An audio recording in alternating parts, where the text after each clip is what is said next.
Hello, this is Chrononauts, a science fiction literature history podcast. You can find us in a lot of different places online, a lot of your podcasting apps of choice. On YouTube, just search for Chrononauts Podcast.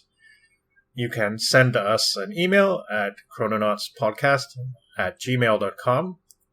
Find us on Facebook or on X at ChrononautsSF. We also have a blogspot, chrononautspodcast.blogspot.com, which is the place you can go to find not only all our episodes, but also first English translations of quite a few works and first digital editions of some other works. My name's JM, and I'm here with my co-hosts, Nate and Gretchen. How are you guys doing? Doing great. How about you? Pretty crazy. Up and down, some crazy stuff going on with family and work, but yeah, managing. Really been getting into our author of the month these last few weeks and had a good time with it. It's getting warmer out. I got a new Yamaha keyboard to play with, so I'm kind of happy about that. It's kind of cool. I've been using keyboards from the 1990s forever, pretty much. So this is the first time I've actually had a keyboard from that's like less than 25 years old. So that's kind of neat. Yeah. How about you, Gretchen? How are you doing? I've been doing well. Finals are approaching, so I've been working quite a bit there, but it's been also pretty warm here in Albany. All of the trees are blossoming, so it's pretty nice on campus. Oh, I bet. That's great. Yeah. The classwork I have been doing, I've been enjoying, so it's not too bad of a workload. We've had a lot of rainfall. It's good. We need it. So, how about you, Nate? Nice weather here, and certainly excited to get into some interesting stories tonight. And I've been doing a bit of science fiction reading off podcast too, which I typically haven't been doing since the podcast started. I've been wanting to save the stuff for the podcast, but I figure I had a couple classics. Yeah, understandable, right? You kind of get embroiled in the subject on the podcast, so let's hear about that. Yeah, I had a couple classics on the shelf that I had been wanting to read for a while, so I read Snow Crash by Neil Stephenson, Flowers for Algernon by Daniel Keyes, Left-Handed Darkness by Ursula Le Guin, and The Man in the High Castle by Philip K. Dick. And I was very, very mixed on Snow Crash, but I think the other three were absolutely great, especially Left-Handed Darkness, which I was really, really into. Oh, yeah. That has been one I've been considering for a host choice in the future. I definitely love that book. Yeah, there's so much cool stuff in it. Yeah, and I definitely thought of Flowers for Algernon as well, including that on the podcast sometime, because it's definitely an interesting work of its time. I read it when I was very young, so I wouldn't mind rereading it. It's certainly put a lot of thoughts into my head at a young age that I never really considered before, and it was really cool. So, and it's also very sad. But, yes. Have you read it, Gretchen? Yes, I have. I read it a few years ago. I know that quite a few of my friends actually had it assigned to them in middle school, but I ended up reading it just on my own. Yeah, I think it won the Hugo, I want to say, or one of the big awards. Yeah, it won a couple of awards. I think maybe the Nebula and the Hugo. I'm not sure. It's definitely won some awards in both the short story and novel form. So it was originally a shorter work. I've actually read both the short version and the long version, but it was so long ago now that I can't really tell you exactly what the differences are. Some people definitively prefer the short version, so I don't know. Nate, you read the novel, I'm guessing, right? Yeah. It was like a 200-page thing. So, I mean, it wasn't a terribly long novel, but definitely longer than a short story. Right. Yeah, the original story is definitely like 50 pages or less, or something like that. Yeah. Interesting. Yeah. Well, I guess we haven't really gotten into the Hugo set before, but if you're looking for us to do that, just stay tuned in a couple minutes. Yeah, we are today. But so let's see, what have I been reading? It's hard to keep track sometimes. I was getting into crime fiction for a while there. Early this year, I read something like 3 sort of classic crime fiction books from the American school, kind of hard-boiled school. One was Charles Willeford, who is a really interesting, very gritty 1960s author, very sweaty, hard-boiled, and intense, and kind of funny too, intentionally, I would say. The book I read was called The Whip Hand, and it was good. I'd read another one. I actually discovered him because of the Playboy book of horror, The Supernatural, which, believe it or not, has some really amazing stories in it.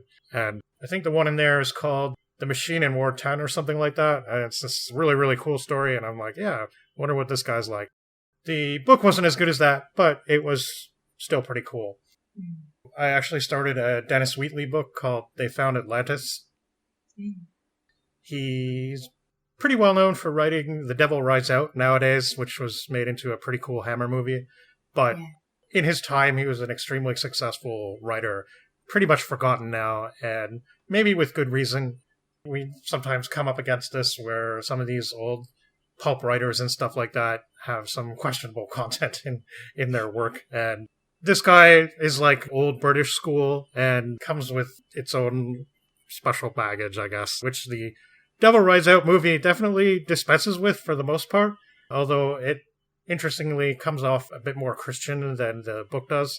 But yeah, They Found Atlantis is a lost world story mixed with like a pirate adventure. And yeah, it's pretty fun, despite some sort of infuriating qualities. I don't know. It's got its moments. I think it was made into a film as well, The Lost Continent, but I'm not too sure about that. So anyway, another Atlantis story from the 1930s. Cool. Well, we got more of those coming up for sure. How about you, Gretchen? What have you been reading? Most of my reading has been for classes, but they've been enjoyable reads. One of the last things I was assigned to read was Paradise Lost, nice. Which, really enjoyed that. We weren't assigned the whole thing. We read like the first 8 of the 12 books, and I just finished it. Also read excerpts from Dante that I also just decided to read more of because I enjoyed it. Inferno? Yes, Inferno, but also I've started to read some sections of Purgatorio and Paradiso as well. Cool, yeah. No, those are really interesting. Inferno obviously gets all the attention, because of the vivid horror imagery and stuff. But there's definitely really good imagery. Oh, absolutely, yeah. But yeah, there's some really interesting stuff in Purgatory and Paradise that, I still kind of think about, the ascension through the heavens and all that. It's just really neat. Yeah, really, really enjoy the trilogy there. Mm-hmm. And I also have been reading it partially. We read some of Beckett as well, Samuel Beckett with like Malloy and the Unnameable, which I'm working on a paper that like compares Dante and Beckett. So I have been combining the works of like 2 classes together for that. Mm-hmm. But besides that, I haven't read too much outside of class, although I did start over spring break Red Dwarf, which I have really been enjoying. It's been a TV show I've been meaning to get into for a while, and it's been really fun. Yeah, I like that a lot, especially the earlier seasons. Yeah, I like the early seasons. I did actually read one other thing I forgot, Ryo Murakami book, not to be confused with Haruki Murakami, who's much more well-known outside of Japan, I guess, but Ryu is more of a, I guess, weird, dark psychology kind of author. I don't know, the book was called Piercing. It was kind of weird and funny, but I liked it. I'm not sure I'd be in a hurry to read more of his stuff, but I probably would. It was really interesting because it was a bizarre sort of mix of genteel and depraved, kind of. So, I don't know. It was good, though. And apparently the film Audition is based on one of his works as well, so I don't know if anybody else seen that. But I've also been watching a lot of Star Trek, because since our episode, especially a couple months back, I definitely got the urge. So, yeah, lots of Next Generation and Deep Space Nine, specifically.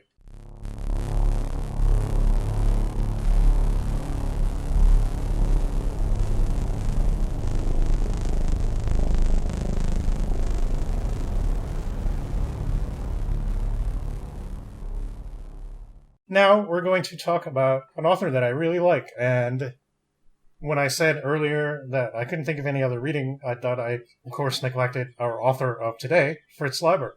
And I've spent quite some time now, I guess, reading a lot of his stories, but also as much nonfiction work by and about him as I could find. So, essentially, this writer is somebody that I've known for probably a good 20 years, and I read, I would say, a considerable amount by this time of his output.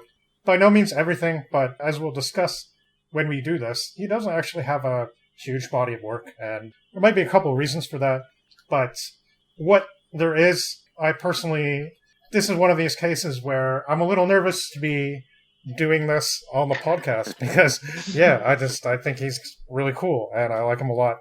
When we do these things, we do come up sometimes as we look into criticism and things like that. Sometimes we discover that there's a lot of different viewpoints and many people don't feel the same way about a work or an author. And I can say right now that some of our fellow podcasters have been pretty hard on Fritz Leiber. So that's fine, but that's not what I'm here for personally, but we can certainly talk about him and criticize and do whatever we want for the next little while as we discuss the big time and some of the connected short stories. So I'll get into my experience a little more in a minute, but as you guys, I think, have a fair bit less up till now, just kind of wondering, do you guys have any experience with his work before now? Yeah, I really haven't read much of Fritz Leiber, really. I think this is my first experience with him. I know, JM, that you have mentioned his stories before to me, and I've always been curious to try him, but this is really my first time actually getting to read his work. Even though you haven't read anything else, Gretchen, I'm thinking you do have a little bit of experience because you've seen all of Night Gallery, right? Yes, he did. Which was the story that was adapted? There were two of them. The one was The Girl with the Hungry Eyes, and the other one was The Dead Man. Okay. Yes, so those are probably the experience that I have with Leiber, which I do think The Girl with the Hungry Eyes was a pretty good episode of Night Gallery, so. Yeah, definitely one of his better-known stories as well. So much so that Marshall McLuhan quotes it in one of his books, which Fritz was kind of pleased about. Even though the book apparently was one of his early ones. It was before McLuhan got to be too well-known, and the book was quite criticized, but the story has to do with advertising in the media and stuff, so it kind of makes sense that maybe it would be something that he'd mention offhand.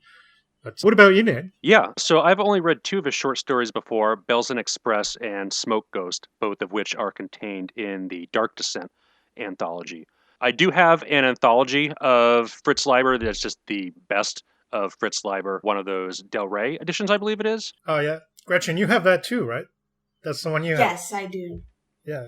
There's some really good ones in that, and one thing I like about that one is he does a little afterword at the end where he talks about each story for like a paragraph or two or something like that. Yeah, but I haven't actually read any of the stories that are present in there, except for the ones that we're covering tonight, which were included in there. But yeah, I've only read those two short stories before. I guess this is really the first time we're taking a look at a Hugo-winning work on the podcast, I believe. Yeah, and it is a coincidence that this happens to be Hugo-winning work because, I mean, I would have maybe wanted to get to Leiber eventually on the podcast, but, I mean, the thing is, Leiber wasn't necessarily nailed down by genre, so he did some science fiction things, some fantasy stuff, some horror. Some people don't really think that his science fiction work is as strong as some of his other material. I don't know if I really would say that. I mean, I guess maybe some of the ones in the science fiction magazines were didn't stand out as much as his atmospheric horror stories, but he has a lot of good science fiction stuff as well. And I think this book is maybe one of the best example of a somewhat longer form science fiction work that he did. Certainly Neil Gaiman also thinks so, and he talks about it in his introduction to the selected works of Leiber. And one thing that is certainly interesting is that a lot of writers seem to know who he is, and he certainly won a lot of awards, but in general, he doesn't seem that well known by the public at large, and I think that's a shame. Like I said, I got introduced to his work a long time ago. I'm not positive about this, but I think the first story that I read by him was probably Gonna Roll the Bones, which is a story that was originally printed in Harlan Ellison's Dangerous Visions anthology. I didn't read it there. I actually only read through Dangerous Visions quite recently. That's some of the short stories that I neglected to mention because there's just too many. But yeah, that story was really interesting to me because I didn't quite get it. I didn't quite understand what the meaning of it was or what he was going for, but I found the style really fascinating, and I was pretty young at that time, so coming back to it later definitely gave me a different perspective. I think next I discovered Fafhrd and Grey Mouser stories, which are his kind of sword and sorcery fantasy tales about these two wandering adventurers who meet up. One of them's a big, tall, strapping northern barbarian type, and the other one's this wily, wiry, short, kind of sneaky dude named the Mouser. And the tales are kind of unique in the sword and sorcery genre, I think, because they tend to have a lot of humor in them, but they also mix a lot of different genres, and there's horror elements as well, and they're generally very witty, but there's a lot of rip-roaring adventure. These two guys, they're not always friends, but usually they are, and it's great when they're buddies, but a couple of stories they're kind of at odds, and they're pretty silly. It starts out when they're young men, about 17, and the series basically goes on till middle age, so you get kind of to experience all the trials and tribulations of a growing pair of vagabonds in a fantastic landscape full of horrible creatures and conniving and corrupt merchants and corrupt overlords and weird underground kingdoms, and it's really, really a lot of fun. There's a lot of, I guess, drinking and wenching, but you get used to that from Sword and Sorcery, and I guess the big difference between Fafhrd and Mouser and Conan, for example, is that F&GM is very self-aware and very tongue-in-cheek sometimes, and you just never know what he's going to throw at you. It can get pretty crazy, and it's probably the most fun I've ever had reading Sword and Sorcery, is reading that stuff. And I remember the first story, Ilmed and Lankmore, I read on a bus to Buffalo, or maybe it was from Buffalo or something like that. And I remember, because I didn't really understand the context at the time, I remember thinking, oh, this kind of reminds me of what I think Dungeons and Dragons is like kind of. And because I didn't really play at that point, but I knew people who did, and I was kind of like, yeah, I kind of get it. I get what it's like. And it's like that. And then I didn't realize, but I kind of figured out pretty quickly, oh, that came from this. That's really interesting. And yeah, when you read these stories, it is like TSR Inc. actually did license the setting, and they ended up paying Fritz royalties. And so the last several years of his life, he was kind of living largely on the royalty checks. And it's just really funny. There's some interviews online you can listen to from Fritz in the 70s, and maybe a year or two after D&D started. And Fritz, who's in his late 60s by this point, he is trying to explain to the host of the radio show what Dungeons and Dragons is and why it's cool. And he's like, this old guy with a cracked voice, and he's like, oh yeah, it's kind of like a war game, and he's like, just trying to explain this concept that's at that point it's not even the scare of the 80s. It's like this total weird unknown thing that not that many people play yet. But in the appendix to at least some of the editions, Gary Jojax, who Fritz actually did meet and hung out with a bit, he kind of explains some of the influence on the game, and the Nehuan stories, Fafhrd and Grey Mouser stories, are some of the things he mentioned, along with Jack Vance's Dying Earth. Yeah, I think it drew from a wide range of influences. I think they had to deal with the Tolkien estate for use of the term hobbit and things like that. So I think they were reading a wide range of fantasy and probably science fiction for some of the expansion modules and games based around D&D. Yeah. After that, I started digging more into him and read a number of his horror novels, a number of the other science fiction works, and I might mention a few of them briefly. So when you talk about his influences and his, I guess, conceptions, or what his stories are like, rather than try to explain right off the bat, why don't I just let the man speak for himself? So he says in the back piece to the Ghostlight collection, he says, "My chief and some of my minor concerns in writing fiction, mostly involving science and the weird supernatural, but in general, following the fantasy trail that curves and zigzags between imagination and fancy, are wars, other catastrophes, social conflict and growth, the monstrous and thrillingly terrifying in big industrial cities, weaponry and swordly adventures, sex, alcohol, Shakespeare, and the Jacobean dramatists. Cats, our lovely and elegant fellow travelers. Chess, at which I've been rated expert. The most elegant, mysterious, and merciless of games. And spiders, those most elegant and horrifying of arthropods. Astronomy, and our mistress, the moon. So, among the awards that Fritz has won, we have 9 or more Hugos, 4 or more Nebulas, the Bram Stoker Horror Award, the Lovecraft Award, British Fantasy Award, the Balrog Award, and Second Stage Landsman. But Fritz Reuter Leiber Jr. was born somewhere on the north side of Chicago on Christmas Eve, 1910, to theater parents like one of his influences, Edgar Allan Poe. As demonstrated by his humorously named brief memoir, Not Much Disorder and Not So Early Sex, his upbringing was maybe a little less tumultuous, though in another amusing coincidence, his mother's name is Virginia. His grandfather came over from Germany and was a captain on the Union side in the Civil War, commanding a company of Black American soldiers. His mother's siblings were all women, the Bronsons, and they ran the gamut of what was then considered, quote, acceptable occupations for women. The Mantell Theater Company seemed reasonably well established. They rehearsed at a huge mansion in Atlantic Highlands. Virginia Bronson signed on in Chicago after attending acting school.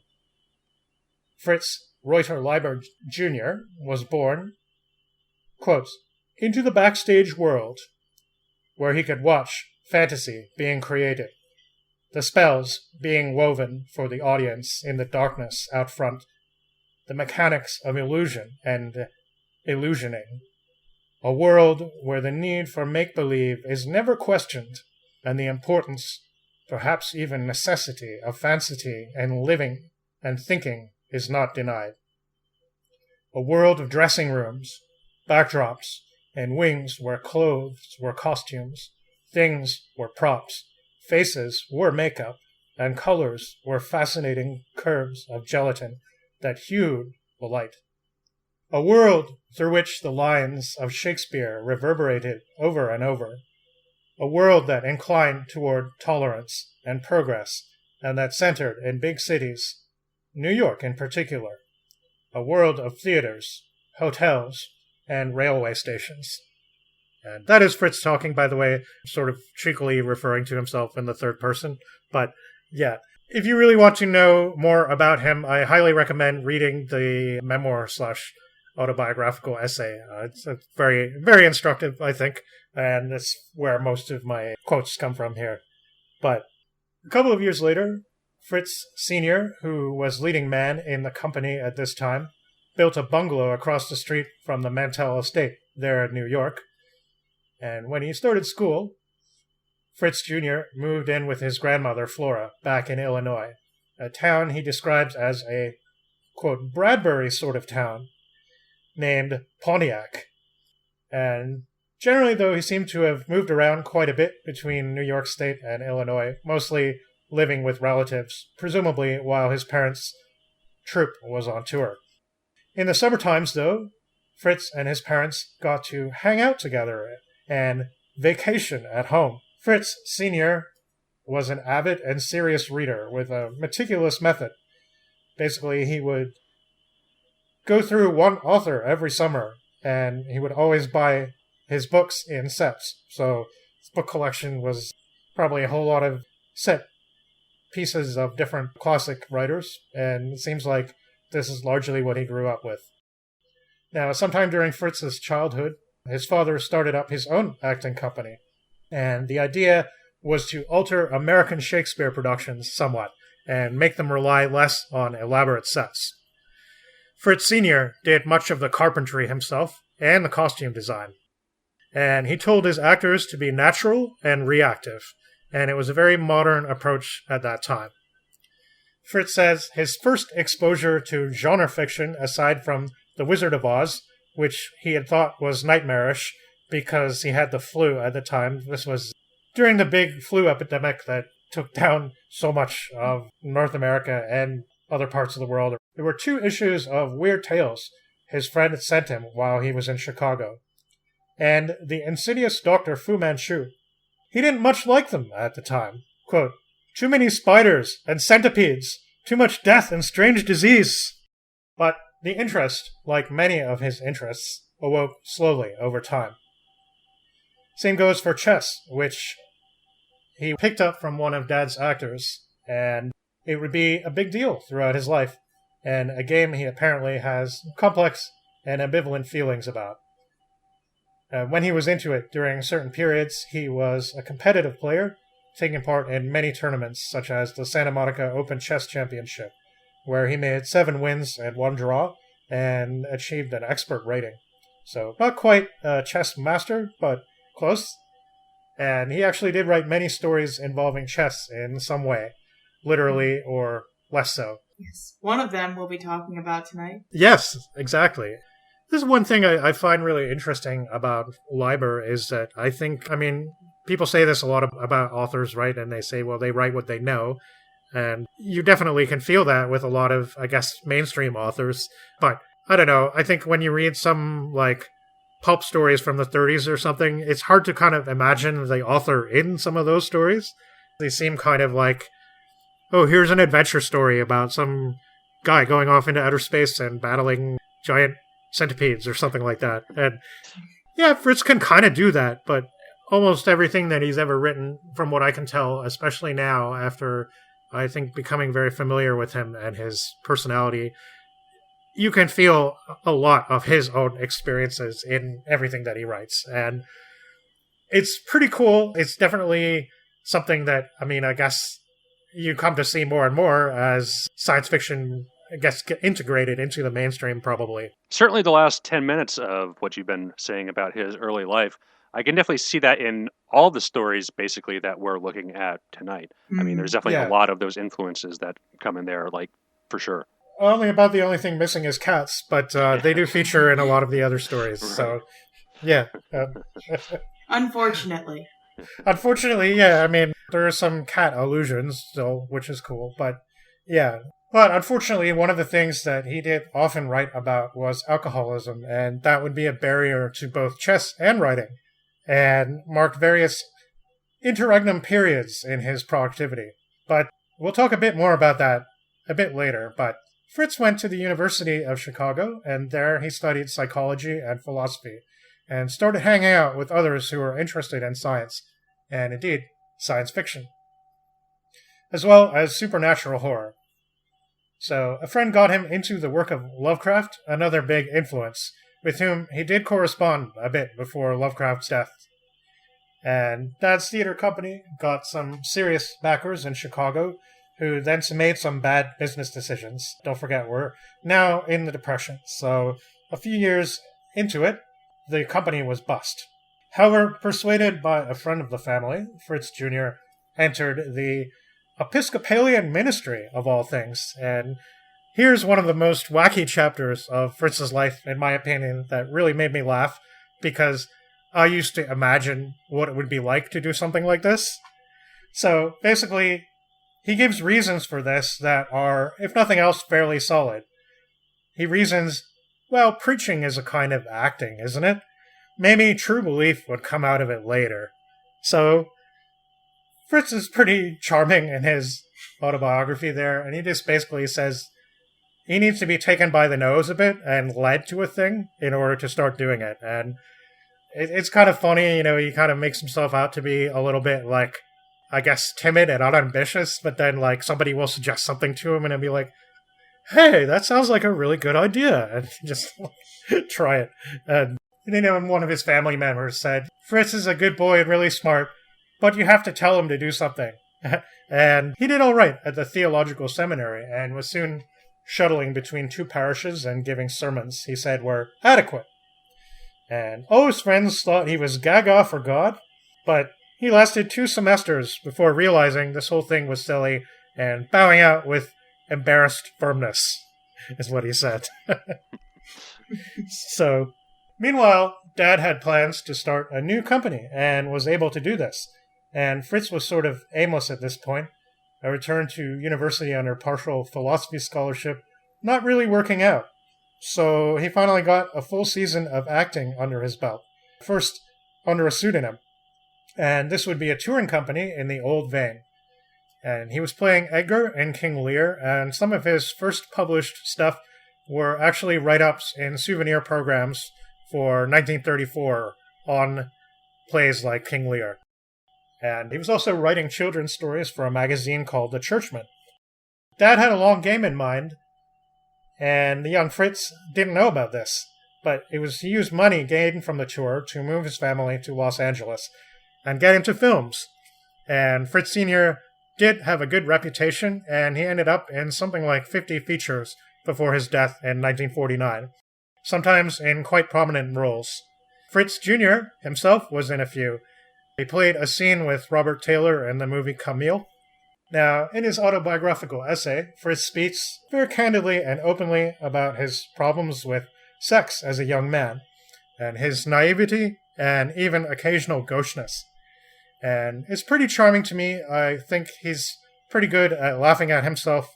Sometime in the, mid-30s, he met his wife, Jonquil Stevens, who was English or possibly Welsh woman and the head of his college poetry club. I mean, that's how they met. And this was in Chicago, but they would eventually relocate to San Francisco, where he spent the last decades of his life. And Jonquil's death in 1969 was really hard on him and caused him to go through one of his several, as he terms them, alcoholic crises. And he sort of documented this in his novel Our Lady of Darkness, which is again very autobiographical. He speaks very wonderingly and highly of Jonquil, and she seems to have had an interesting and very active life. He said she was one of the 4 most central influences on his life. It's kind of interesting to picture them. Fritz was a really big, tall guy, 6'4". Jonquil, 4'10". From the way he tells it, she was pretty much the boss of the relationship. And it's really funny because in his autobiographical essay, he starts out by talking about how he had a chance to meet the author Thomas Mann, who's somebody that he really liked and respected. And he got to meet him because Jonquil basically gave him an introduction. And apparently she was kind of always pushing him to meet people he really liked and respected, including Lovecraft. He actually was so into Lovecraft by 1936 that he actually read her At the Mountains of Madness. And she's like, well, you seem to really like this guy's stuff. Why don't you write him a letter? He's like, no, I'm sure he has better things to do. And she's like, okay, fine, I'll write him a letter. So she wrote him a letter, and that's how their correspondence started. So for the last 3 months of Lovecraft's life, they were writing back and forth like a lot. And apparently Lovecraft introduced him to a lot of the supernatural and weird fiction stuff, which she didn't really know anything about until that time. It's kind of interesting, but you can kind of get the feeling that Jonquil might have been the witch subject of Leiber's book, Conjure Wife. So Conjure Wife, which I do want to talk about briefly, is a book that was written in 1943. It's a book about a young college professor and his wife. And this professor discovers at some point that his wife is a witch, and she's been practicing all this witchcraft stuff under his nose, and he's been completely oblivious all this time. And him being a very rational and down-to-earth sort of intellectual academic guy, he's like, this is all nonsense, you know this, right? And so he gets her to stop, and he makes her promise not to do any more witchcraft. And, well, as soon as she stops doing witchcraft, his life goes completely to hell. Of course, the eventual discovery about all this is that, in fact, many women in his circle, and in fact, many women in general, are witches, even if they don't even know it. And while that premise may seem kind of incredible and maybe a bit sexist, I think that when you kind of see the relationship that the main couple has in the story, I think it personally really diffuses a lot of that. And there's also an interesting historical precedent. I'm guessing that both of you have probably heard of the Malleus Maleficarum. Yeah. So in the Molaeus, there is a part where this guy is, I don't know, hanging out in his library or something like that, and is talking to his young daughter. And through this conversation, the naive, unknowing young daughter reveals to him that she and his wife are practicing witches, and that she's been educating the daughter in witchcraft. And, of course, he is truly horrified by this, and by the revelation that, in fact, many women around them practice witchcraft. In a way, this is Fritz Leiber kind of answering that, and trying to make a different story out of it, and say, well, okay, it could be true. What if we work together on this? And maybe it's necessary that the witchcraft be practiced. Maybe witchcraft itself is neither evil nor good. And obviously it's how you use it that's the important thing. And yeah, I really love Conjure Wife. It's a hard book to sell to people nowadays because when they hear the premise, they kind of want to scoff, right? And that makes perfect sense to me.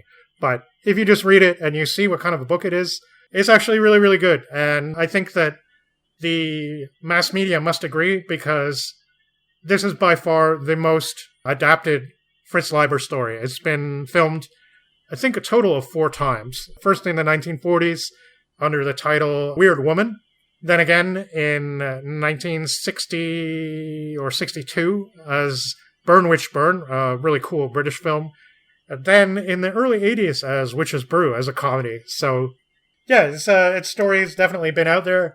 I've seen all of those adaptations, and I have to say, although they all have their charms, especially the British film Burn Witch Burn, also known as Night of the Eagle, none of them are quite equal to the book, in my opinion. The book has a lot more to it, and yeah, that's really cool. But during this time, that is the late 30s, he talks about meeting Henry Kuttner and Robert Bloch. His first published story was The Automatic Pistol in Weird Tales. And shortly after that, John W. Campbell published Two Sought Adventure, the first published, but not necessarily first written, Fafford and Grey Mouser story. And I believe this was in 1939 or 1940. And Fritz was a pacifist, but like so many, especially after Pearl Harbor, his conscience got the better of him, and he more or less signed up, becoming an aircraft inspector at Douglas Aircraft in California. And there was a lot of moving back and forth, and he started working for the magazine Science Digest after the war. And it was the most stable job he ever held for 14 years. And he says he wrote some good stuff during that period, but his output was definitely slow, and it got slower as the drinking got heavier. Apparently, he and Jonquil liked to throw parties. In 1949, he had a short-lived fanzine of his own, New Purposes, and it ran for 16 issues over a 6-month period, and he says it was mostly dedicated to free love and stuff. Ahead of its time maybe in some ways, but Fritz looks upon it with faint embarrassment, saying he was hardly the most fit proponent of the idea. Frederick Pohl became his agent, and in 1949 he attended his first World Science Fiction Convention in Cincinnati, Ohio, and seems to have been a fairly frequent guest at these events over the years. Last in, actually, London, Ontario in 1992, a mere days before his death. He's supposed to have lived pretty frugally, and in the 70s, Harlan Ellison was vocally angry about the fact that the guy who had been so widely awarded over the years was living in a tiny cramped room in a San Francisco residential hotel with his manual typewriter balanced over the sink where he did most of his writing.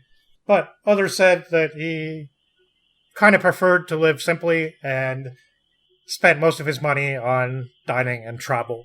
So, like I said, he died in 1992. At this time, he had married his second wife, Margot Skinner, who is also a poet, but the marriage didn't last very long. It seems it's probably only a matter of months, actually, but that time he was, just fairly odd in years, so it's kind of a late time to get married, but why not, if you can, right? But not sure how much longer she survived.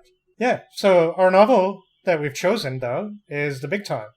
And why don't we take a quick break before we get to it, and we'll start talking about it.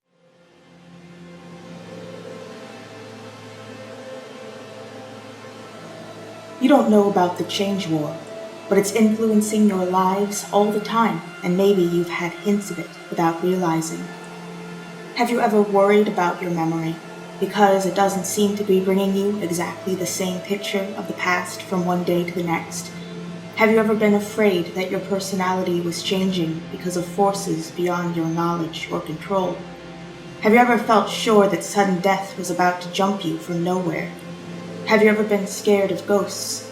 Not the storybook kind, but the billions of beings who were once so real and strong, it's hard to believe they'll just sleep harmlessly forever?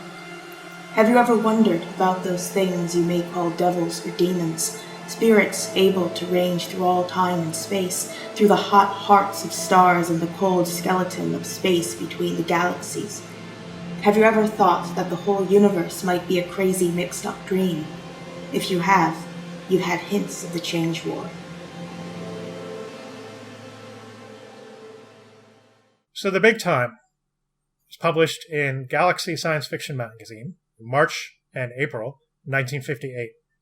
And the book version came out in 1961, and it was an ace double with Leiber's The Mind Spider and Other Stories, which most, but not all, of the other stories we're covering tonight can be found in that one, but not the best one, which, well, I don't know what you guys think the best one is, but I have a feeling we all probably might agree on that, so I guess we'll see.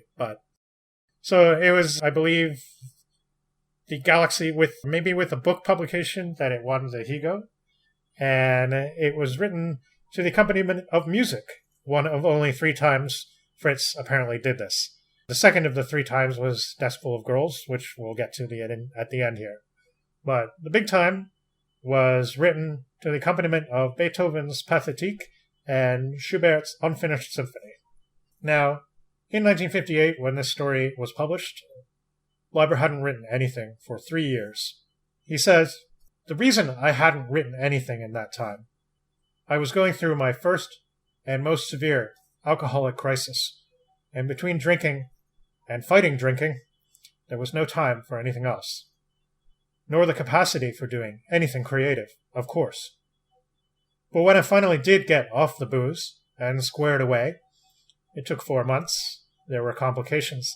I had to get off sleeping pills, too.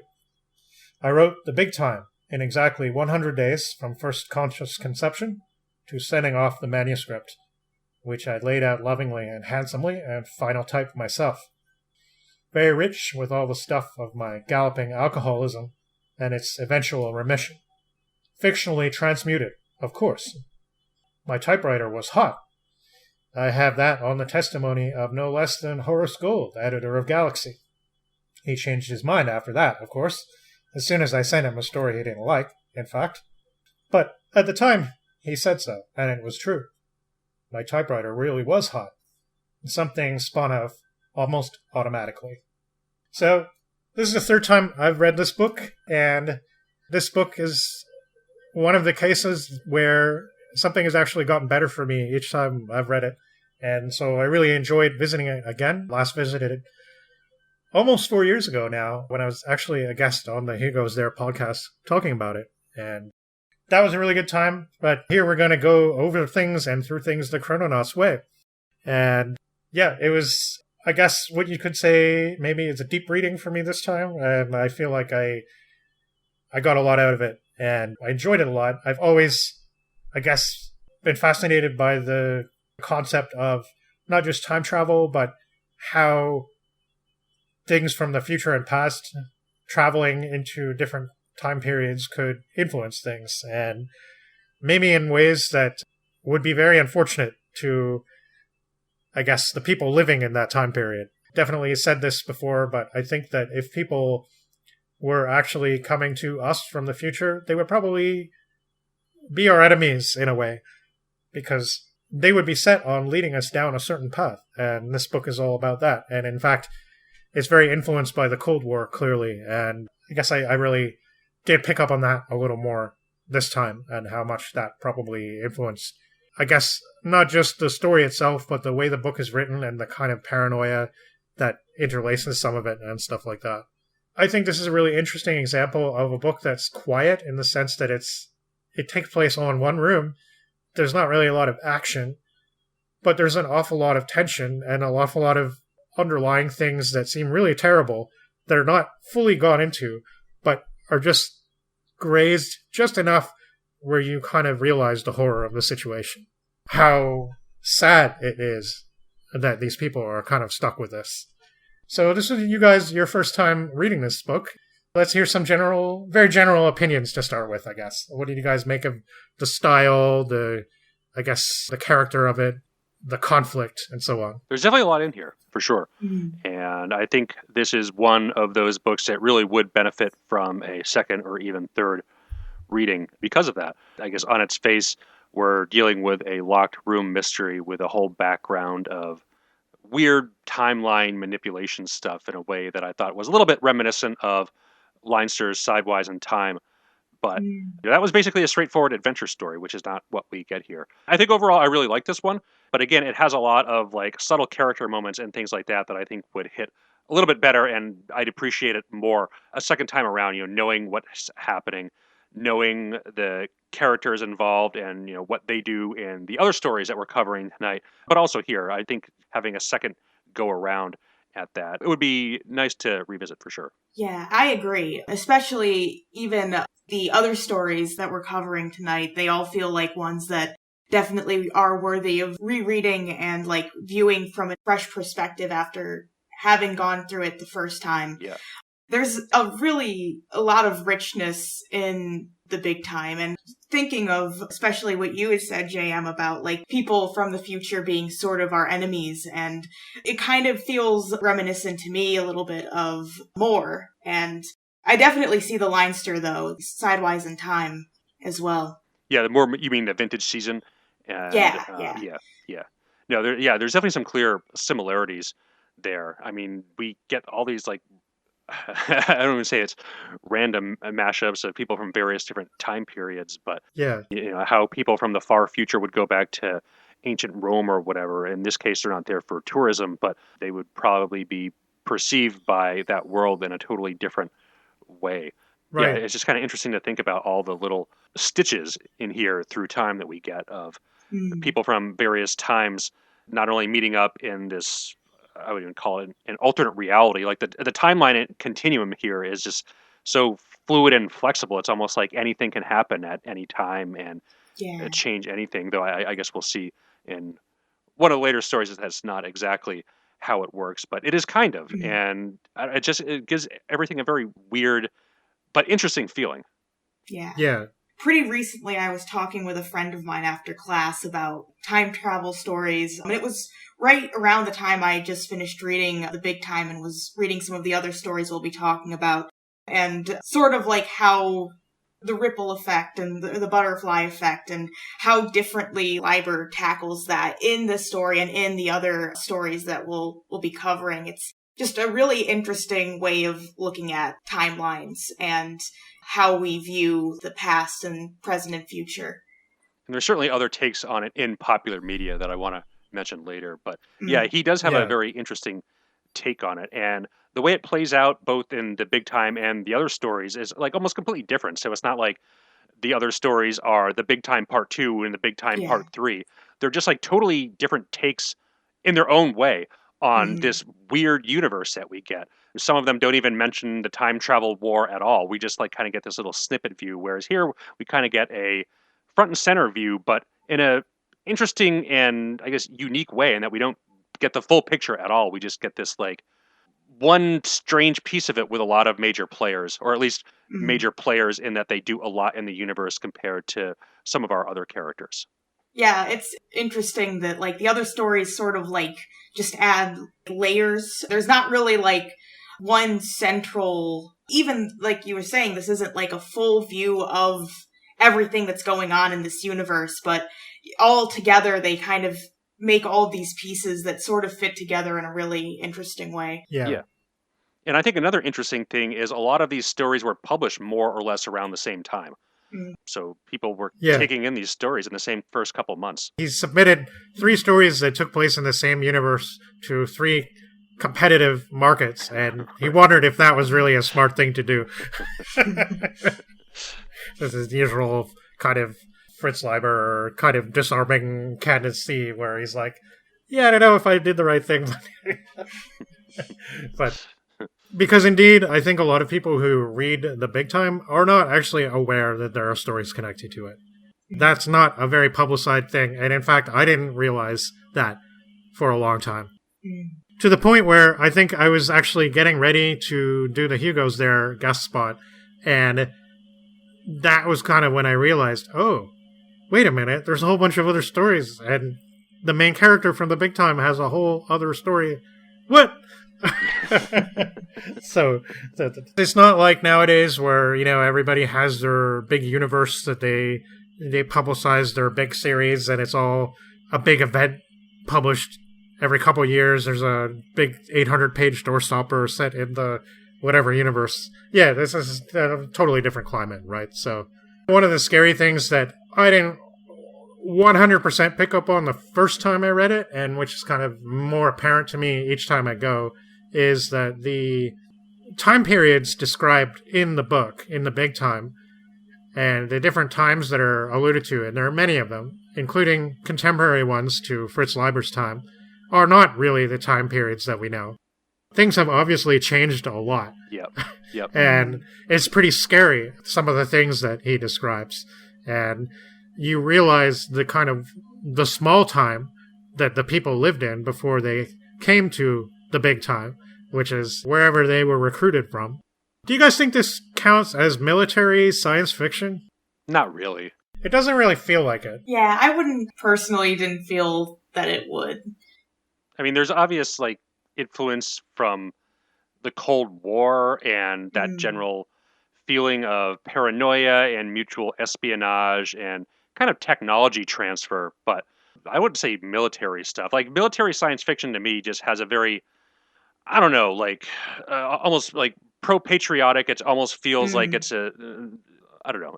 It just feels like a whole totally different vibe than this. I feel like Leiber's work is a lot more about the repercussions and the effects that it has on the people involved. And I feel like the military sci-fi that I know about just doesn't go into with the sort of depth that Leiber kind of here is exploring. It kind of focuses on, it is about war, but in a different aspect than military fiction, military sci-fi usually does. Yeah, there's a lot of, I wouldn't say glorification, but focus on the pomp and circumstance of the military. I think of Highland Starship Troopers or the Moten God's Eye or something like that, where we get into all the minute details of the space ranks of the military and what a certain officer's function is and what your duty is to the military and why the military is awesome and stuff like that. And none of this is really present here. I mean, we are dealing with an army who is actually going out to fight in a war, but I don't know, that just never really feels like it's the focus of the story. It's just kind of in the background and something that happens to be happening while the events of this story is playing out. Yeah, and I think that might be one reason why it's good to reread this short novel, because there's a lot of explanation given in Greta's character voice, but he does kind of throw you in right away, right? And you don't understand how it all fits together right away. I mean, right from the beginning, you do get an explanation of what the Change War is, and that's really cool. But in general, I think it's hard to see the full picture until you're done, almost. And it sort of comes to you piece by piece. And speaking about Heinlein, Leiber obviously kind of admired him because he does refer to him a few times in a couple of these stories, actually. And there is the opening quotes from most of the chapters of this book, which I had a weird feeling about because I'll talk about them a little later, but I really liked a lot of the quotes that start the chapters. But the way he attributes them is not very, he's not being very detailed about it. He just kind of gives the name of the author. He doesn't give a scene or a book title or anything like that. And I kind of thought, oh, maybe he did that on purpose because, it's the Change War. Did these people actually say these things? So I went and looked up everything, and yeah, it's all real quotes, except for the one that's attributed to Anonymous, which is just attributed to Fritz Leiber now. So, yeah, I don't know.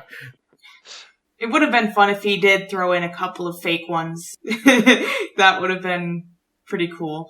Yeah, especially something tied in the in-universe lore. Yeah. We've seen that in a couple books, which I think is always an interesting approach. Yeah, thinking of even Wounded Sky from our last episode with the fake, the science papers that she references. Yeah, that stuff's always fun. He shows off a lot of his reading knowledge, but it's not in a pretentious way. It's actually usually in a really fun way. I think not just being, oh, look at me, I'm well read. Like, he tries to really find things that are appropriate, and he has a lot of fun, I guess, not just with the quotes, but even Greta, the first person narrator of this book, she does a lot of name dropping. There's a lot of like literary references and stuff like that, which I think he's having a lot of amusement with. And even when you read his autobiographical essay, he does that a lot, and he'll just throw in something, and sometimes it'll surprise you. Like, he makes a reference to the Canadian humorist Stephen Leacock at one point. I didn't expect that. My old teachers and my dad know who Stephen Leacock is, but I didn't really. That's kind of cool. And of course, it was a reference to Shakespeare, because something about the names of various characters, supposedly Italian characters in Shakespeare plays, and apparently Leacock made up one called Solunio. Why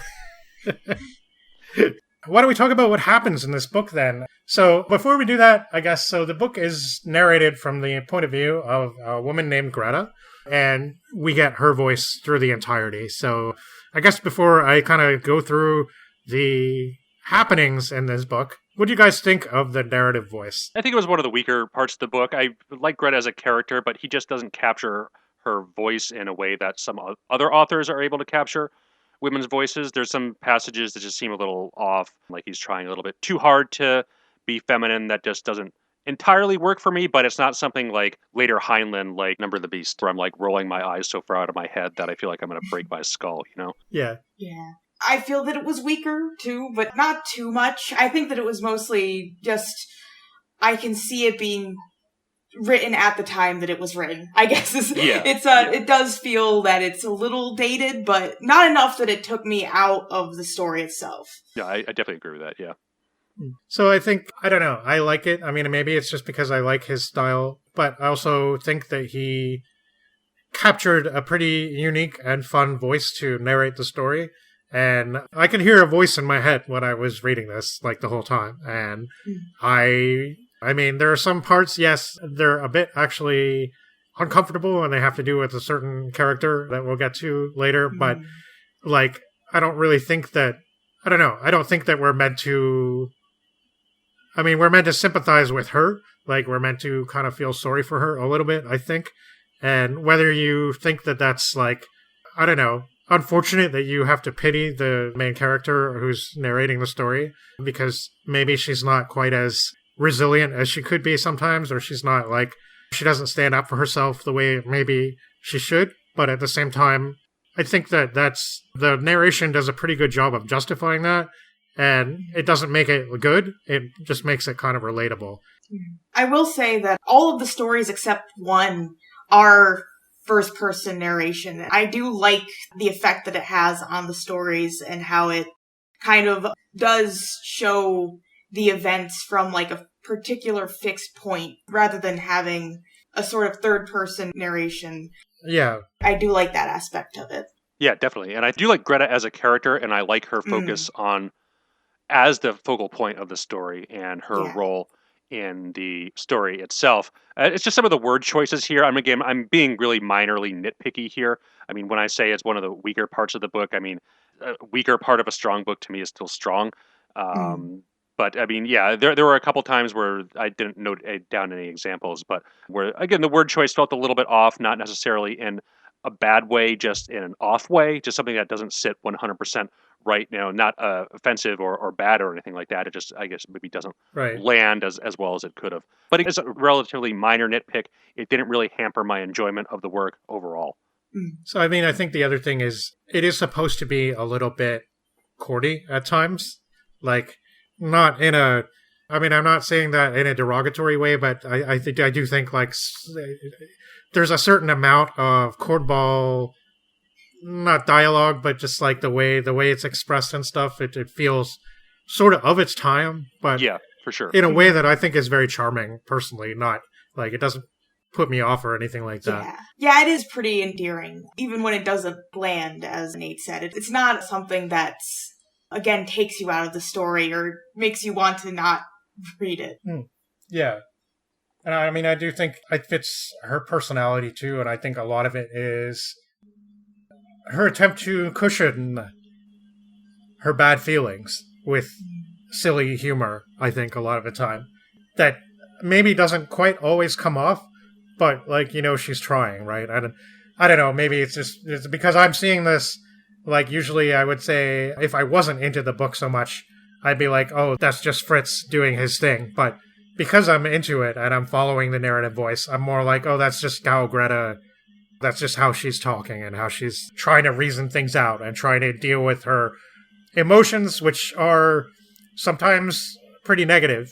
She has a couple of major problems, I think, that are expressed through the narrative. So, like, while she's a good person and she's a fun person, she's definitely an unreliable narrator as well, I think.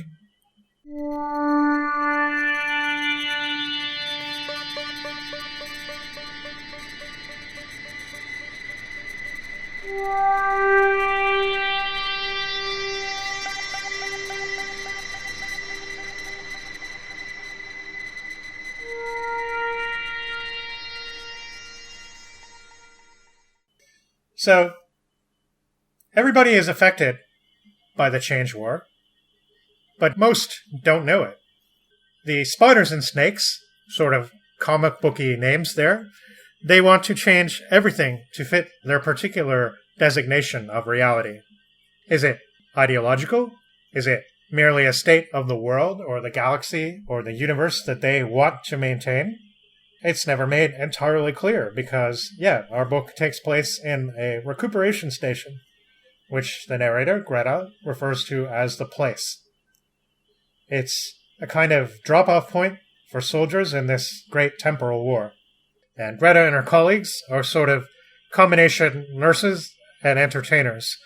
And yes, that does seem to include entertainment of an intimate nature, at least sometimes.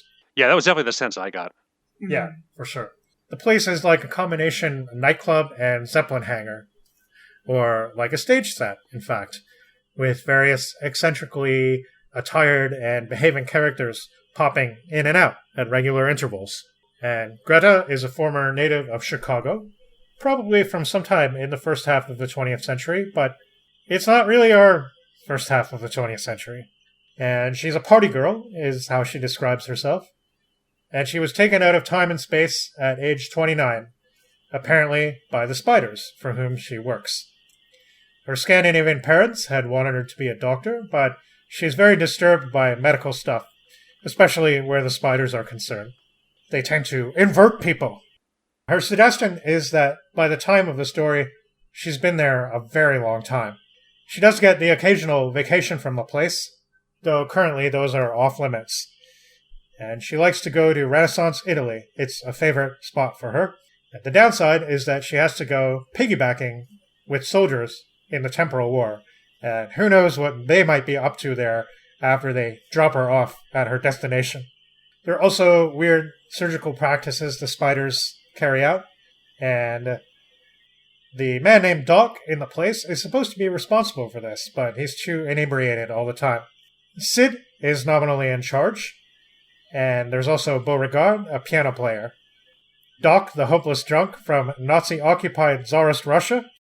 And Sid feels sorry for Doc and covers for him. The spiders have serious punishments for dereliction of duty, it's hinted. Maud, the old girl, an experienced woman from the 23rd century. And the new girl, Lily, who is from around the First World War sometime. So, 3 girls and 3 guys from various times and places. And everyone has nightmares pretty much nightly. Anyway, on the big day in question, they're all hanging out and getting ready for a pickup. There are lots of technological marvels in the place, but 2 of them worth highlighting right now are the major and minor maintainers. And the minor maintainer is for environmental control, and the major maintainer maintains the portal into the time gates or whatever they use. And there's a pickup they attune, and they tune in the maintainer and bring in the soldiers. They could be from any time and place. They could be alien. They could be, from a billion years in the past or future, as we'll see. But the three they bring in now are Eric, a Nazi soldier of the Third Reich, and Commandant of Toronto, where he seems to have a reputation rivaling the Hangman of Prague. A Roman named Marcus, and a guy who looks like a Greek god, but is actually an Englishman and a pacifist in budding, as it turns out. So this part totally reminds me of Schachner, a story that we read a couple months ago, actually. Definitely, Yeah. The three are agitated, and Eric, the ostensible or ostentatious leader, finds them difficult to control. Some kind of operation in St. Petersburg went wrong, and they pulled out quickly at Eric's insistence. Sid messes with the gravity to break up the fight between Eric and the new guy, Bruce. Bruce is a soldier from what Eric calls World War I, but he knows Bruce is really a poet. And Bruce diffuses the tension by throwing down 2 left-handed gloves and complaining about how much of an injustice this all is, and in the end focuses on the shoddy equipment. Typical British guy, I guess, in that sense. Lily fawns over him and slaps a new glove on him somehow, and suddenly he doesn't have to struggle anymore. Is it love in the air? She recognizes his name and has read some of his poetry, she says. Eric and Greta are lovers, and everybody knows what a filthy Nazi Eric is, but a spider soldier in the Change War, well, they're all the same, really. Eric and his gang had to go to St. Petersburg to get Einstein back from the Snakes in 1883, apparently. And the weird discomfiture of a Nazi soldier, quote, rescuing Albert Einstein, though were they really, is not really lost on me. So, in the timeline Greta and Eric are familiar with, Russia was conquered, and the Nazis took over the whole West, including the United States, for a good 50 years. And they associate the Snakes with communism and the East, though how accurate that is, we're not really sure. And Eric thinks there may be snakes among any of them, because they have spies everywhere. So both Eric and Greta start to get depressed, and Greta tells bad linguistic puns to cheer them up. Which is really, really great, actually. Yeah. Like, corny but great. So, got me tons.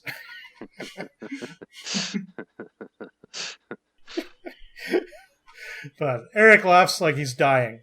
And so, yeah, there's now 9, the workers and the 3 hussars. Because the opening is a Shakespeare quote referring to the 3 hussars, and now we have them. So, but just as they're finally diffusing the tension and starting to throw a party, something shows up on the major maintainer. And it's a spider distress call. Something's not right, as the indications keep changing. Sid thinks he recognizes a person, and then he doesn't. And it's a pod or something from thousands of years in the past. So they bring 3 more in from the void. Kabi, a warrior woman, and 2 extraterrestrials. A Lunan from the ancient distant past, and a Venusian Satyr from the distant future. I really like these alien characters. Yeah. Yeah. The Lunan is a 6-tentacled telepathic moon creature. A Hilhis, henceforth called Illy in the book, thankfully. The Lunans decimated their planet with atomics a billion years before our time and left behind a whole lot of craters and stuff. And it's cool how Greta reviews in her mind things to keep in mind when interacting with and comforting an injured alien. It's quite sweet, and the 2 of them are obviously fond of one another. And she describes him as a really tall cross between a spider monkey and a Persian cat. I think it has more to do with personality than anything else, but can't really say for sure. But she's quick to banish all thoughts of interspecies romance, though, by saying, how could their affection be anything but platonic? Well, still, they pair up. He needs her company, and they really get along. And Eric isn't that bothered. They have a fun interaction at the start where Illy challenges her clockingly and asks, has she ever even bandaged a Terran octopus? She has, in fact, one from the future, but she doesn't tell him. So, they've come with a very large bronze chest, decorated with all sorts of threatening symbology.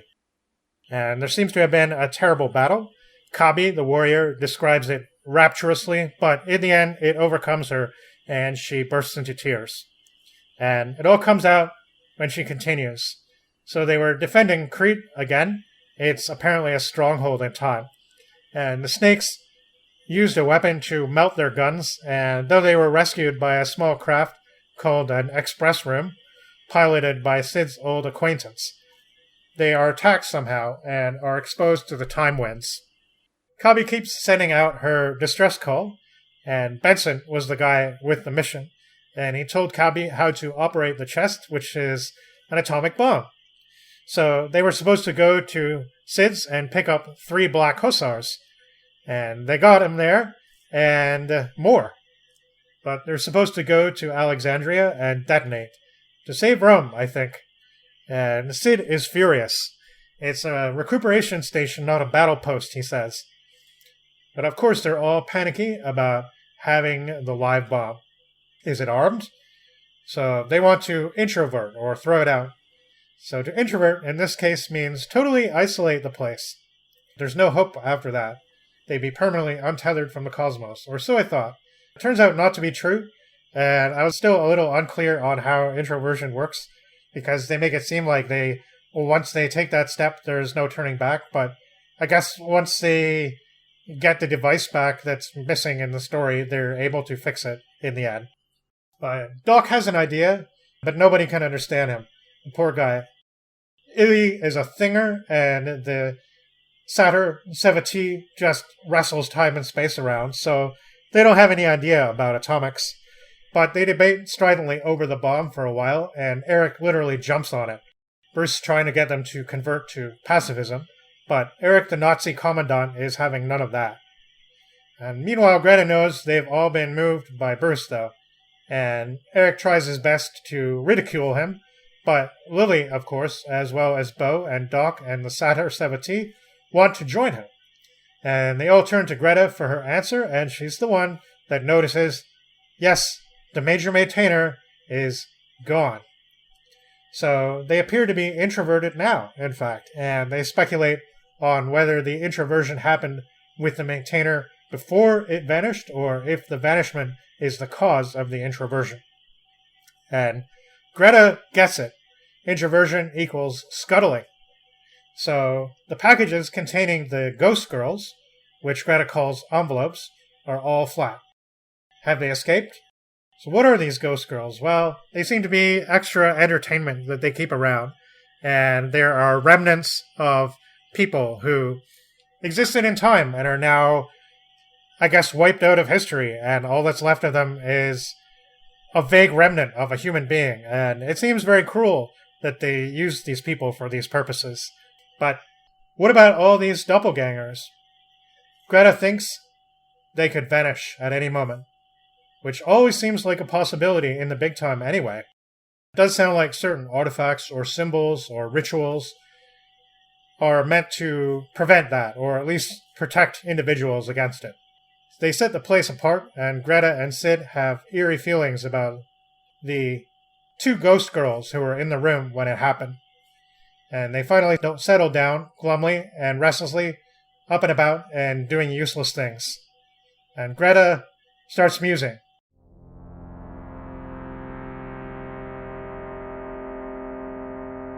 Illy and Bruce stood up, still gabbing intensely at each other, and Illy began to pick out with one tentacle a little tune in the high keys that didn't sound like anything on God's earth. Where did they get all the energy, I wondered.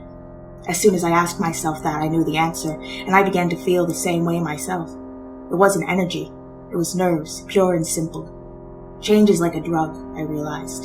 You get used to the facts never staying the same, and one picture of the past and future dissolving into another, maybe not very different, but still different, and your mind being constantly goosed by strange moods and notions, like nightclub lights of shifting color with weird shadows between shining right on your brain.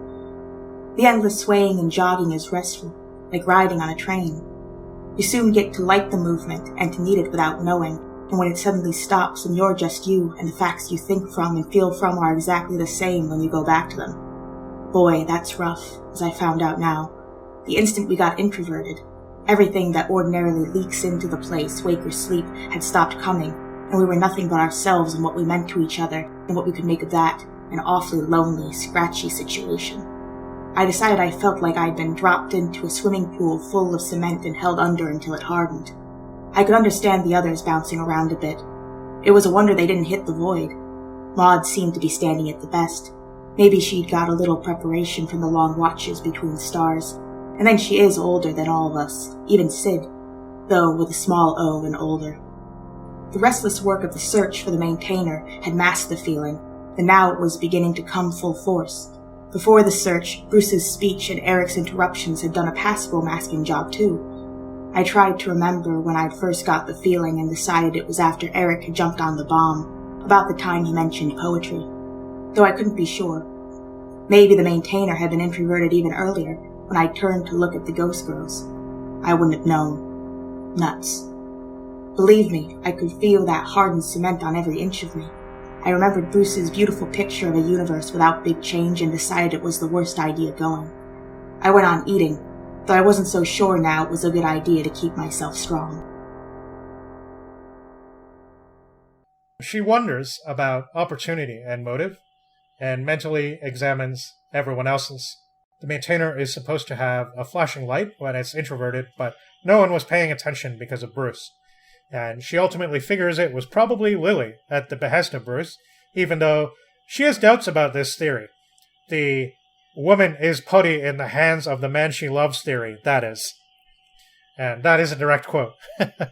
Lily and Bruce argue about whether they can open the door or not, and Bruce thinks there has to be a way.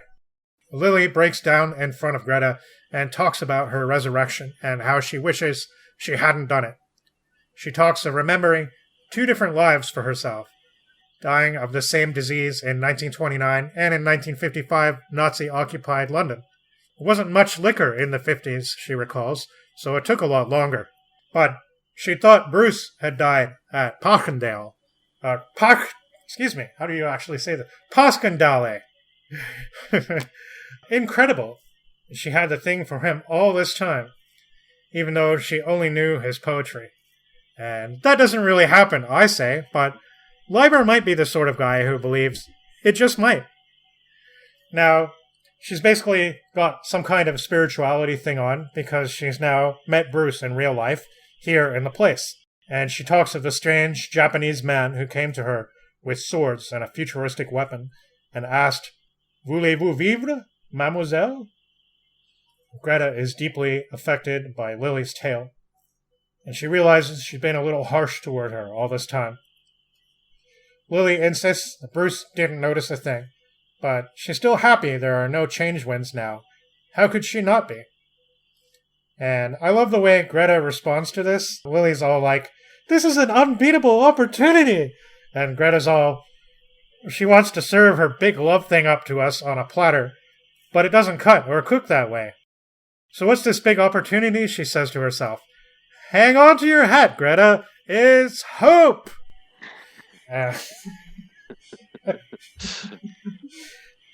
She starts to think of what life would be like forever, just hanging out in the place, and it cracks her up, and not in a good way.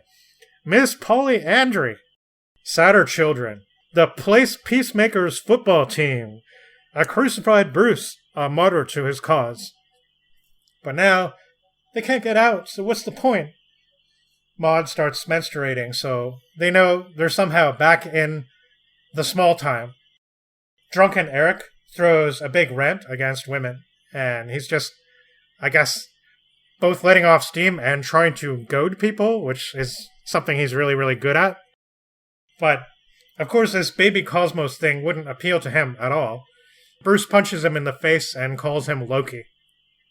Meanwhile, Doc has been carrying around this weird modern art sculpture of spears and whirly things, and he hands it to the furious Eric, who tries to smash it, and it doesn't. So Eric now leaps on top of the bomb and primes it. And Greta is able to pray 7 different times that he makes a mistake entering the combination. But nope, Kabi gave them accurately what the combination was. And now it's get out or die. There'll be a son in a bag soon. So the warriors seem oddly delighted. Eric guessed what Greta has, of course, that Lily did it at the behest of Bruce, or sort of, and of course he covered for her.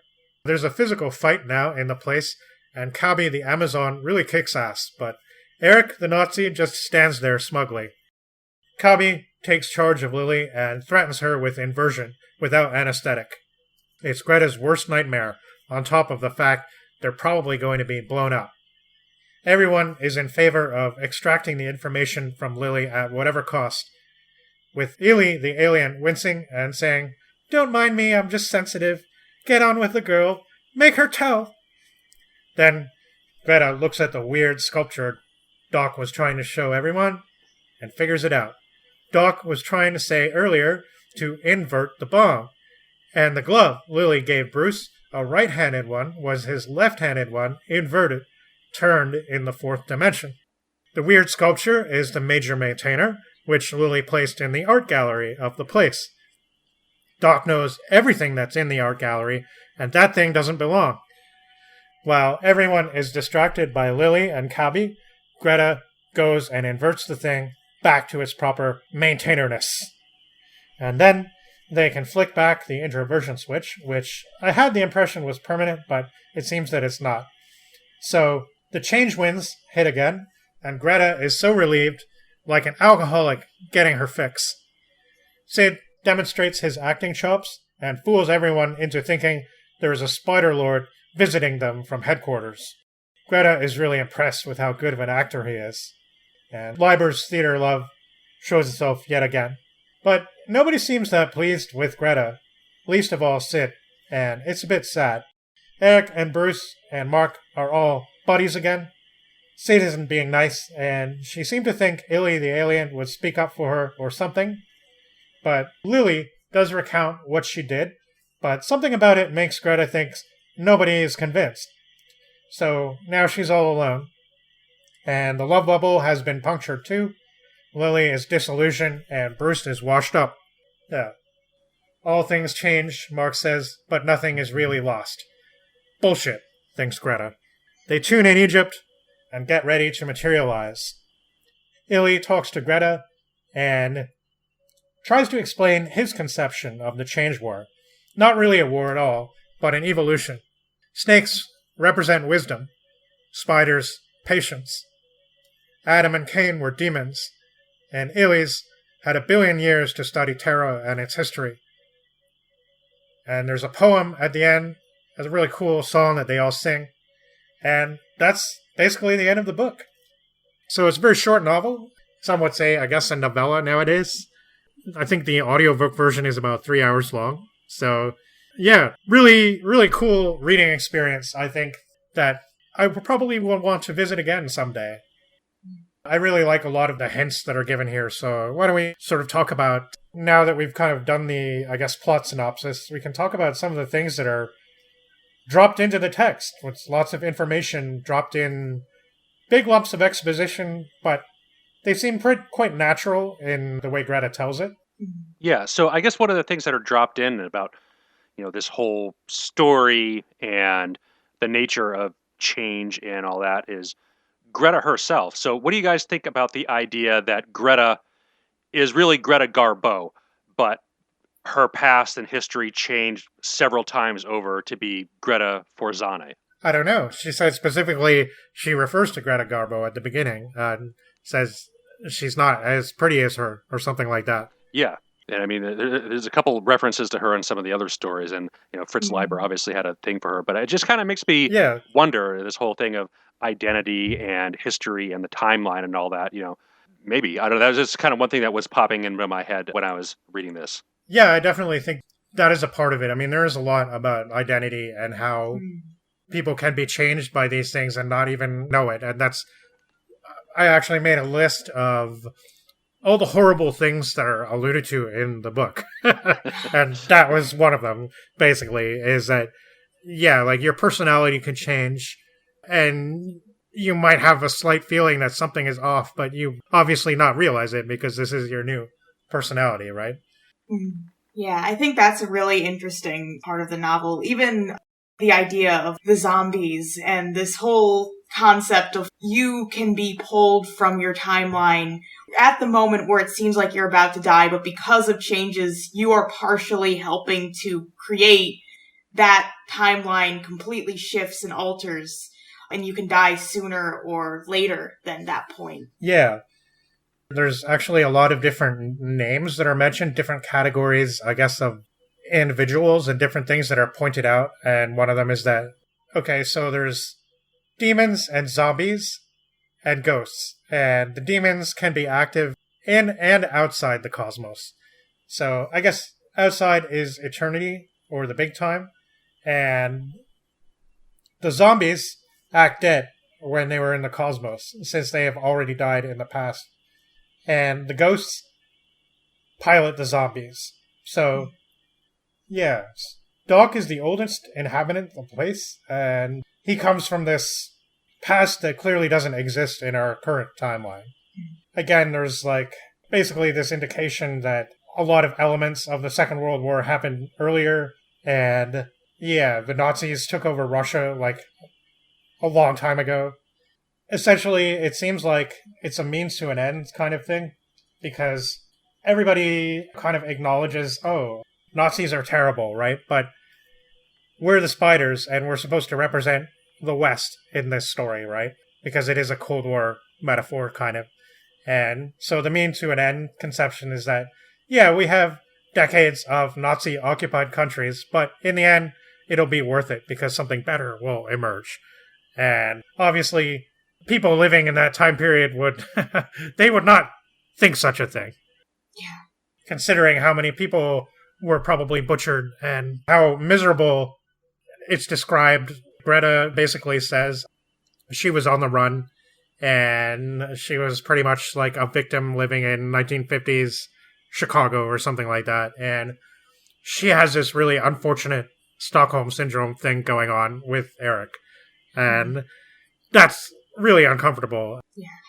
And, I'm not saying it's a negative quality of the book, but it's definitely an uncomfortable quality that makes you kind of, I guess, question Greta's psychology and how damaged she must really be. Mm-hmm. Yeah, and I believe it's Bo who is from a version of the past where the Civil War wasn't fought. I think so, yeah. Something like that is mentioned, yeah. And there are these cosmicians as well, which are these kind of mythical beings from the way, way in the future who seem to be immune to all the changes. But, nobody really knows anything about them. But there's also a speculation that they might be actually the generals in the Change War.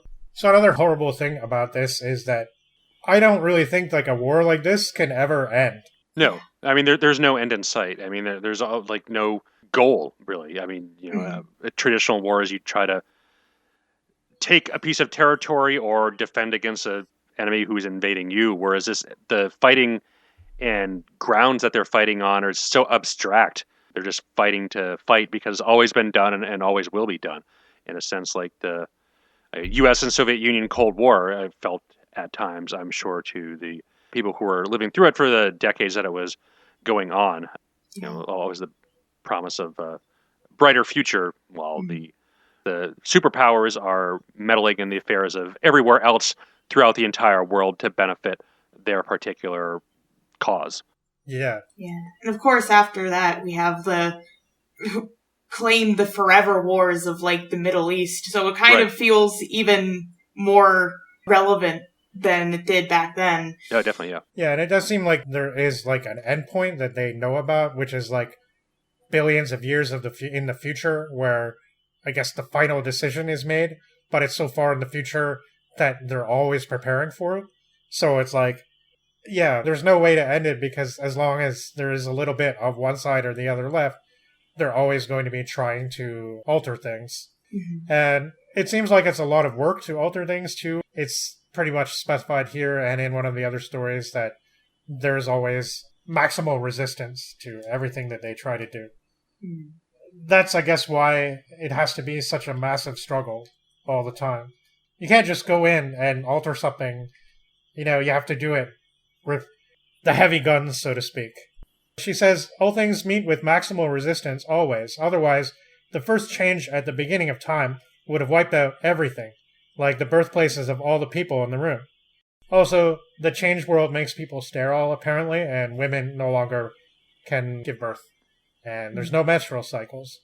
And there's all these horrible surgeries that the spiders do, but, I mean, it's pretty cool, I guess. You can turn somebody inside out and put all their insides on the outside, but it's probably pretty nightmarish to think about. I would imagine so, yeah. Yeah. Yeah.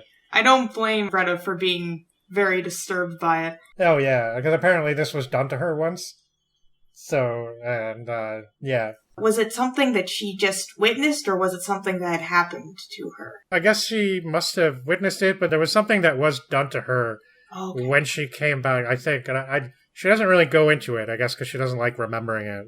Mm. It seemed like something was done to her, and that's part of the reason why it's just like, I don't know. They probably did give her anesthetic, unlike what they threatened to do with Lily, but yeah. Yeah, I mean, that's just another thing of this kind of story, is a timeline is just so fluid, you can never really be sure of what has actually happened. Yeah. Which I think is a neat part of it, too. I mean, it really takes the unreliable narrator aspect to an extreme in a way. Yeah. Oh, yeah. Even that extending to the quotes that start the chapters for me. I'm like, okay, is he just giving it like that? Because it might not be a real quote. I did find, I think, pretty much all of them, but I wasn't familiar with some of the source material. There's a lot of them. Let's see. There is Shakespeare, of course. Yes. Somebody named Hodgson, who is not, in fact, William Hope Hodgson, but a poet named Ralph Hodgson, who wrote a poem called Time, You Old Gypsy Man. And the quote is, "Last week in Babylon, last night in Rome," which, I don't know, for some reason, it's a very minimal quote, but it sounds like a song title or something like that. A picture being like the name of a David Bowie song or something like that. Right. Just like that. Yeah. I don't know. Yes. Robert Graves, John Webster, Edgar Allan Poe, Henrik Ibsen, something called Aucassin and Nicolette, which is apparently a 12th century French medieval song poem, which is a really cool quote in here about what's that? It was my favorite one. Hang on, that is pretty short. I'll read it out.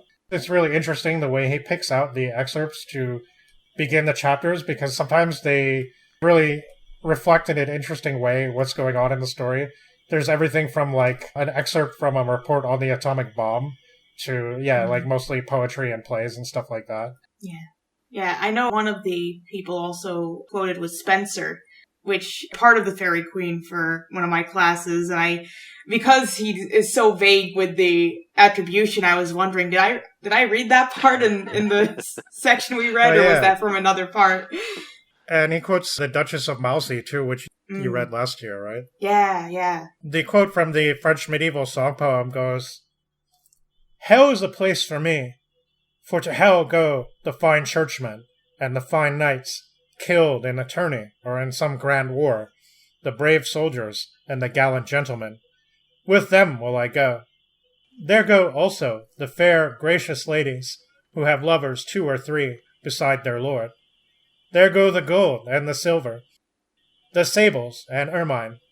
There go the harpers and the minstrels and the kings of the earth."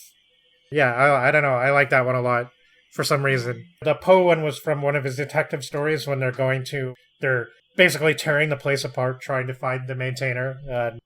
Although in his autobiography, Leiber doesn't really talk a lot about Poe, I definitely feel in many of his stories that he must be a major influence. He actually had a whole piece inspired by the essay Poe wrote about the automated chess machine. Yeah, right. Maelzel's Chessman. Yeah, I can't remember the name of this. I think the story is called Poor Superman or something like that.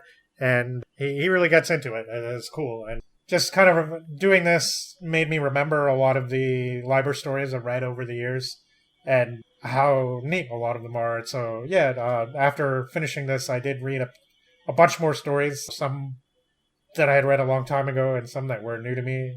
And definitely wanting to reread some of the Falford and Mauser stuff, too. Yeah, that's something I want to check out. I mean, it certainly sounds like a lot of fun sword and sorcery stuff. But, yeah, I mean, this one would definitely benefit from a reread for my perspective, for all the reasons that we've mentioned.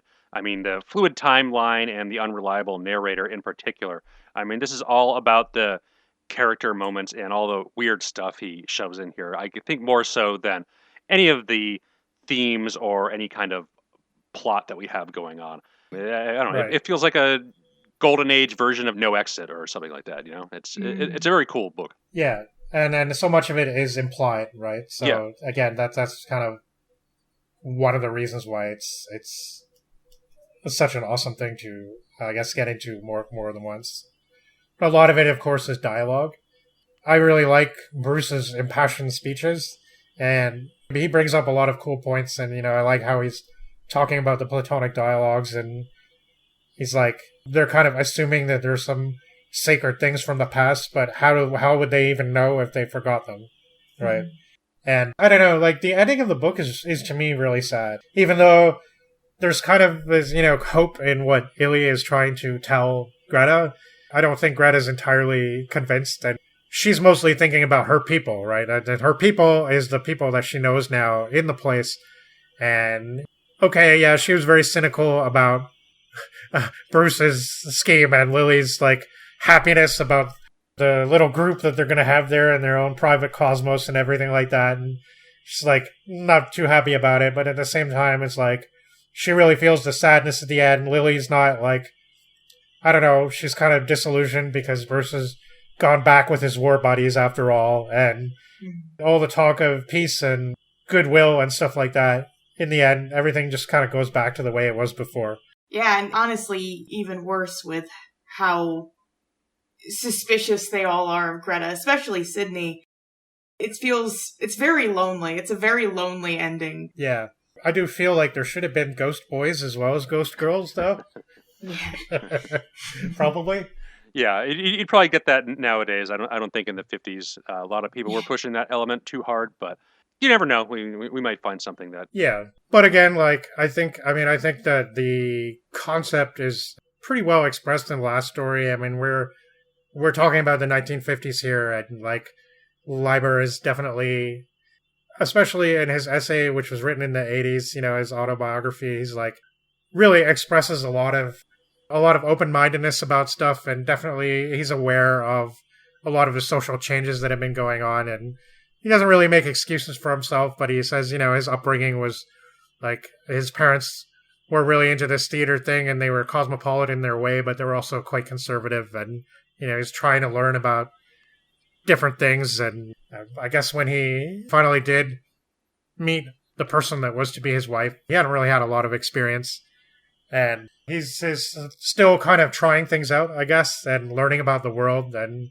he relates a lot of fun anecdotes, and I think it's an interesting contrast between him and DeCamp, who we read about some time back last year. And, I read his autobiography, and it was a lot longer than this. It also had fun anecdotes, but I was certainly less charmed, I guess you could say. I mean, I was kind of amused by him, and I would be, I guess, forgiving of old Uncle DeCamp or something like that. But you kind of get the feeling that when he is coming across as being a little bit, like, his sense of humor comes off pretty misogynistic, and he kind of means it. Whereas I don't think Fritz is like that. I think he's really trying, and I think a lot of the time when he does like to write things from the woman's perspective, and he does like to do crazy things like suggest that, hey, there's a lot of witches in this world, and he's trying to understand, he's trying to work it out in his own way, I think. I think he does it from a place of sympathy and understanding, at least, of where he's coming from, so... Yeah, I don't necessarily think that comes across as much in Lest Darkness Fall. When we kind of talked a little bit when we read that about the portrayal of women in that work. Yeah.